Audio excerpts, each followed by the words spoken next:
নমস্কার। কবিতার নাম মানুষ বড় অভিমানী। লিখেছেন কবি সাদাত হোসাইন।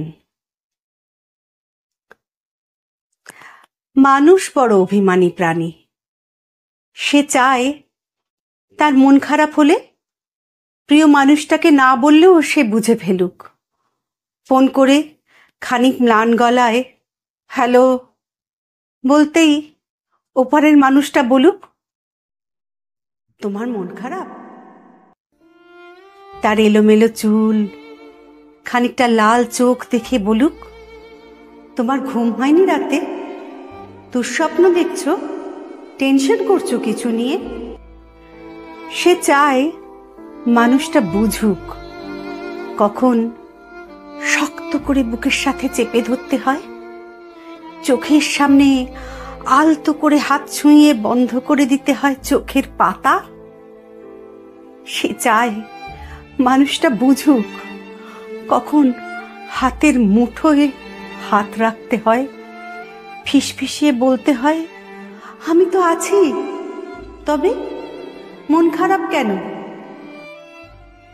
সে চায় মাঝরাত্রিরে সে টের পাক পাশের মানুষটা তার মাথার নিচের সরে যাওয়া বালিশটা ঠিক করে দিচ্ছে। শেষ রাতে যখন খানিক হিম নামে তখন জড়িয়ে দিচ্ছে ওম চাদরে। সে চায় মানুষটা মনে রাখুক তার জন্মদিনের কথা, প্রথম দিনের কথা, স্পর্শ ও অনুভূতির কথা।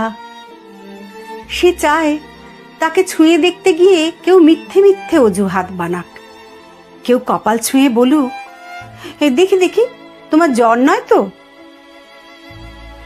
অভিমানে দূরে সরে যেতে চাইতেই কেউ বলুক খানিক ভুল করেছি বলেই দূরে সরে যেতে হবে, তবে এই যে এত ভালোবাসি তাতে আরো কাছে আসা যায় না?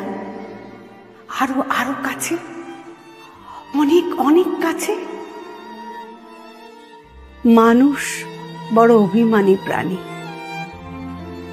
তারা দুজনেই কেবল ভাবে এই সবই ওই মানুষটা করুক, ওই অন্য মানুষটা, কিন্তু শেষমেশ করা হয় না কারোরই।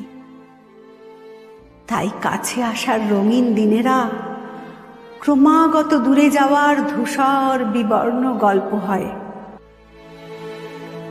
মানুষ বড্ড অভিমানী প্রাণী। অভিমানে সে ক্রমশই দূরে চলে যায়, বুকে পুষে রাখে এক সমুদ্র আক্ষেপ।